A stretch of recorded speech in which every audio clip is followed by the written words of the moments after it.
local news all the time. This is 1010 Wins on 92.3 FM. You give us 22 minutes, we'll give you the world. Good afternoon, 45 degrees at 2:20. I'm Donna Vaughn, and here's what's happening. 2 people in critical condition after a pair of shootings this morning, one in Queens, after another in Brooklyn. No arrests yet in either case. The city's longest ever nurses strike is partly over, finally. RNs at 2 hospitals went back to work today, but nurses at a third still walking the picket line. The squabble over ICE tactics in Congress means a partial shutdown for the Department of Homeland Security. DHS funding ran out at midnight. The feds reportedly want to know who's criticizing ICE on social media, demanding personal data on Facebook and Reddit accounts that knock ICE. And it's Valentine's Day, usually a busy one for surprise proposals and weddings in Times Square, and some couples will renew their vows on the red steps above the TKTS booth. Well, it's NBA All-Stars Saturday night tonight. AccuWeather says sunshine and a high of 45 before the afternoon is out. Wins News Time 2:21. Let's get you where you need to go with Andre Farrow. And we can't catch a break in the Bronx. We have a disabled vehicle now in the northbound Deegan heading up towards Yankee Stadium over by West 161st Street. One lane is knocked out. And then you have more delays north of the Cross Bronx on the Deegan heading up towards West Fordham Road. Here's what you need to know about the bridges and tunnels. About 10 minutes in at the George Washington Bridge. Doesn't get slow until you get to the Bronx and the eastbound Cross Bronx by Jerome Avenue. Outbound's going to run you around 25 minutes. It's mostly Cross Bronx delays. Now, if you're traveling inbound Lincoln and Holland, around 15 on both. Outbound Lincoln looks better than the outbound Holland. The outbound Lincoln is about 5 minutes. The outbound Holland going to run you around 10 to 15. Southbound FDR delays, we have those heading past 79th Street and heading down towards the 59th Street Bridge. If you're traveling in Queens, heavy on the east and westbound side of the LIE from Woodhaven Boulevard to the Fairgrounds. And you do have delays on the eastbound and westbound belt over by Springfield Boulevard. Here's what we see on Long Island's Big Three. Eastbound delays and westbound delays over by the Southern near Peninsula Boulevard. Not much on the LIE and Northern State Parkways, but we do have trouble on the northbound Meadowbrook, a crash right around Stewart Avenue. Andre Farrow, 1010 Wins on 92.3 FM. Well, first one shooting, then another. Police are looking to make arrests after gun violence this morning in Brooklyn and Queens in just a matter of hours. Scary similarities, just 4 hours apart. A shooting in Brooklyn, this one in Queens. Both victims in their 30s and shot in the head. But 2 witnesses saw this shooter. All green camo. He was like 5'8" maybe. Camo. He was, I think, balding on the head, kind of stocky. Maybe like 5'5". He was a little older, maybe like 30-something years old. But he still got away, and the victim's critical at a nearby hospital. Those witnesses, Mohammed and Mamadou, confirmed that too. I'm in the medical field, so I walk over to the body, and at that point, people are doing CPR. And he has a threatening pulse. The victim wasn't saying anything. He couldn't. I mean, his eyes were wide open. He had a weak pulse. He was shot in his head, so he was unable to respond. Again, no arrests in either shooting. Amanda Alexander, 1010 Wins on 92.3 FM at the Conduit Plaza. Well, back to work today, finally, for more than 10,000 city nurses following a month-long strike. The RNs reached a new 3-year contract deal with Montefiore Mount Sinai earlier this week and includes a 12% raise over 3 years, better health care, improved staffing levels, and protections against workplace violence. But the city's longest ever nurses strike isn't fully over. RNs at New York Presbyterian voted no to their tentative contract agreement. So more than 4,000 of them are still walking picket lines today. Well, as expected, the Department of Homeland Security is now essentially shut down because of an impasse over ICE tactics. Congress left Washington without passing a bill to fund DHS operations, with Democrats holding out for new guardrails after the deaths of 2 protesters in Minneapolis. How much the shutdown will be noticed by the American public will largely depend on how long it lasts. TSA agents, FEMA crews, as well as the Coast Guard, they will keep on working even if they're not getting paid. If this drags on for several weeks, that's when you could start to feel it, with potential disruptions to travel and even to disaster relief. ICE, though, they will continue operating. They've got all of the funds that they need after a $75 billion boost from President Trump's mega bill. That's what the so-called Big Beautiful Bill passed last summer. That was correspondent Selena Wan.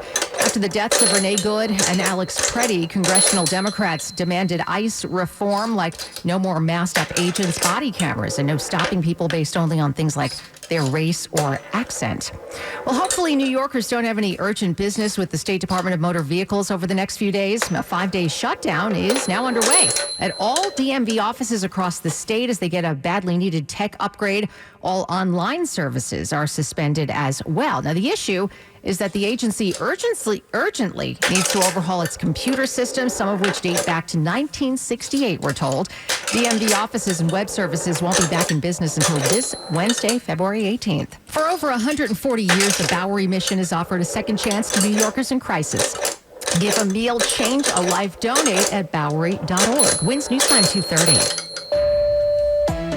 Good afternoon, I'm Ashok Bala. Secretary of State Marco Rubio in Germany struck a calmer tone with European allies, but says the U.S. still wants changes in its alliance with Europe, telling the Munich Security Conference, "We want Europe to be strong. We believe that Europe must survive because the two great wars of the last century serve for us as history's constant reminder that ultimately our destiny is and will always be intertwined with yours."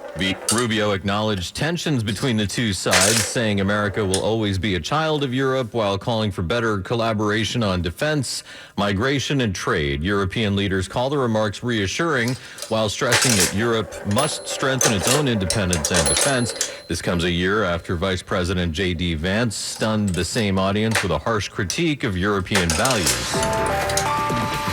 Wins News Time, 2:31. Let's get you where you need to go. Here's Andre Farrow. Let's start on Long Island. Here's what we see on Long Island's Big Three. East and west delays on the Southern State Parkway between Eagle Avenue and the Meadowbrook. If you're traveling on the LIE eastbound, right around Glen Cove Road, there's a slow-moving traffic pattern, but the Northern State Parkway does look good.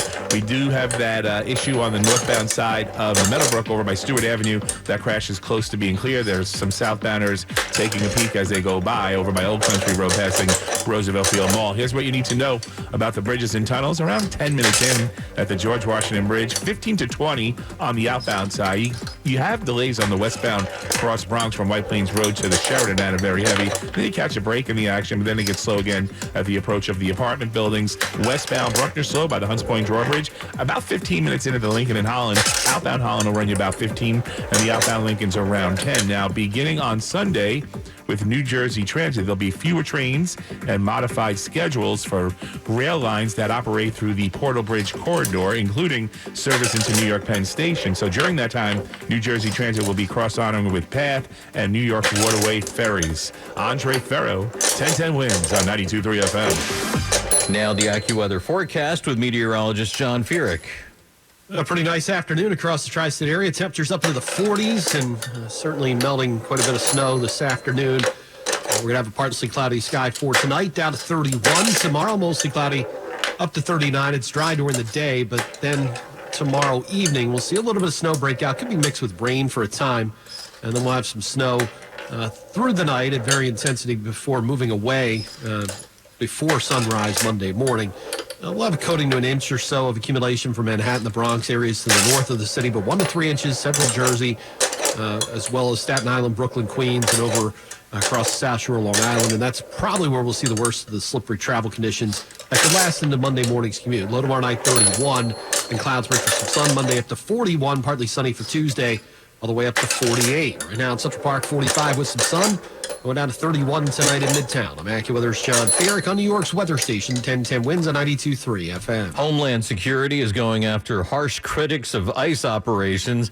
The Times reports tech companies like Google, Reddit, Meta, they've received subpoenas in recent months to identify anonymous online accounts that track or criticize ICE. Some subpoenas have been challenged in court and later withdrawn. Homeland Security says the requests are aimed at protecting ICE agents in the field. Critics like the American Civil Liberties Union say the move raises free speech concerns. Love is in the air on this Valentine's Day. In Times Square, a couple of wedding ceremonies and 2 surprise proposals are being held. Later tonight, couples will renew their vows on the red steps above the TKTS booth. Joe Papa is with the Times Square Alliance. What bigger, better place there is to proclaim your love for someone or to share your love with others. It's a place of celebration, that's mass communal effect that Times Square is very much known for. He's also encouraging couples to see a Broadway show or grab a meal at a Times Square restaurant. Or if you want to do something completely different, there are still a few tickets left on sale for 9 Inch Nails at Prudential Center tonight, where all the lovebirds will be. Over in Chicago, some elementary school students are making sure those who served are feeling the love. The students, including Dylan Moss and Logan Boyd, collaborated with the seniors, writing inspiring messages to the veterans. It helps other people get happy, and when they're happy, it makes me happy to see them. Making other people feel happy is what we're supposed to do. They shared a table with Julie Karstand. I think it's fabulous. My husband was a veteran, and I can really appreciate what young people are doing. They call the cards pocket hugs. They have little quilted hearts attached. Mike Krauser reporting this is the 11th year for the event. From the sci-fi skyline in Flushing Meadows to the waterfront views of Long Island City, we're New York's all-news station. The News Watch never stops. This is 1010 Wins on 92.3 FM. You give us 22 minutes, we'll give you the world. Mostly sunny, 45 degrees, it's 240. Good afternoon, I'm Ashok Kabbalah. Here's what's happening. Gun violence in Brooklyn and Queens overnight has 2 victims in critical condition. In Suffolk County, 2 men have been arrested and charged for stealing a lot of money from an elderly man through a sweepstakes prize scam. A Democratic report says the Trump administration spent $40 million to deport hundreds of migrants to nations other than their own. The U.S. strikes 30 ISIS targets in Syria, continuing relentless military pressure on the terrorist network. And The Sopranos is being featured in a new exhibit at the Museum of the Moving Image in Astoria. It's all over 1010 Wins. Yeah, you know it. AccuWeather says we got sun today. It's not as chilly. It's pretty nice, actually. 45. We're at the high right now. Clouds move in tonight, down to 31. Tomorrow's going to be cloudy, up to 39.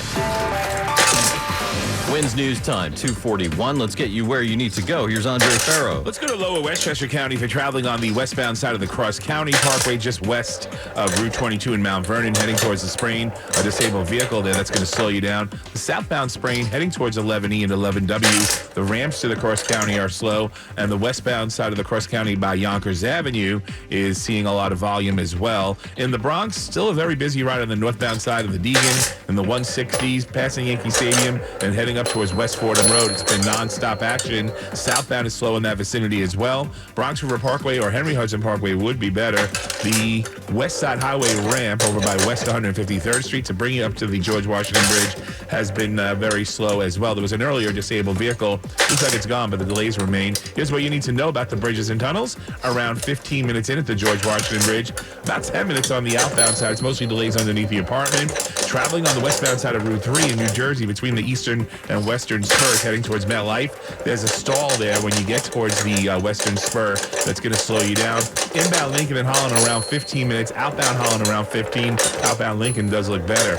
Andre Farrow, 1010 Wins on 92.3 FM. Gun violence overnight in Brooklyn and Queens. 2 victims shot in the head just 4 hours apart. One in Brooklyn. It is terrible. This one in Queens. That's what he said. The victim here, 31. He was shot at a laundromat in the Conduit Plaza, Edwards says. This is where I wash my clothes. But Muhammad knows this lot all too well. He owns a store 2 doors down from the laundromat, and he's a witness. I heard a pop. I come to the door. I see a guy in green camo running to the side. So I come outside and I see a guy on the ground. I'm in the medical field. So I walk over to the body. And at that point, people are doing CPR. And he has a threatening pulse, very weak. So everyone around him calls 911. And other witnesses say police got here quickly, but the suspect's still on the loose. Amanda Alexander, 1010 Wins on 92.3 FM. In the Conduit Plaza. Authorities in Arizona have been searching a home near Tucson in an effort to find clues related to the disappearance of Nancy Guthrie. One man who was detained late last night has been released. That person is the second to have been questioned in connection to the case. While it's not clear what brought investigators into this neighborhood, this is just the kind of neighborhood near where Nancy Guthrie lives, where investigators have been asking residents to check their home security cameras. They want more video of anything suspicious from the month before Nancy Guthrie was taken until February 2nd, the day after. So it's now been 2 full weeks since the 84-year-old grandmother, mother of Savannah Guthrie, was last seen. Correspondent Aaron Kapirsky. Doorbell camera footage has been released showing someone in a ski mask outside of Guthrie's home. Authorities say DNA other than Nancy's and those in close contact to her was found at her property. Investigators are working to identify who it belongs to. A pair of black latex gloves found on a road are also being tested. Savannah Guthrie and her siblings have released several emotional video statements pleading for their mother's safe return and urging the public to share any information that might help solve the case. The death of a woman at a NYCHA building 2 weeks ago is now believed to have been accidental. The body of Michelle Montgomery, 39, found in a basement trash room at the Baranquin houses in Williamsburg on February 1st. Her death was initially suspected to be a homicide, but now investigators believe she fell down the building's garbage chute. An autopsy ruled her death accidental and that she was alive when she was in the trash compactor. She had multiple cuts, puncture wounds, and broken bones, which were considered consistent with being crushed. A massive sweepstakes scam on Long Island. Suffolk County Police arrested 2 men for allegedly cheating a 92-year-old Central Islip man out of more than $250,000. Investigators say the victim got a call in December claiming he'd won $18 million from the Publishers Clearinghouse. He was told to pay taxes and fees up front, which he did by writing checks and withdrawing money. Cops yesterday arrested Oral Durlu of Brooklyn and Brandon Nairn of Queens, both charged with second-degree grand larceny, and they're due in court later today. Other potential victims are being asked to contact Suffolk County Police.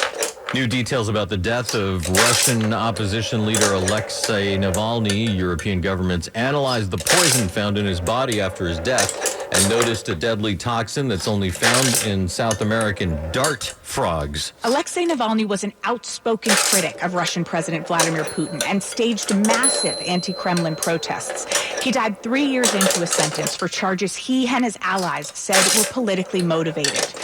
Because he was in jail, the Russian government had the means, motive, and opportunity to administer the poison to him, the 5 European nations said. According to the UK, there was no innocent explanation for the toxin's presence in Navalny's body. Haley Ott reporting Russia insists Navalny died of natural causes.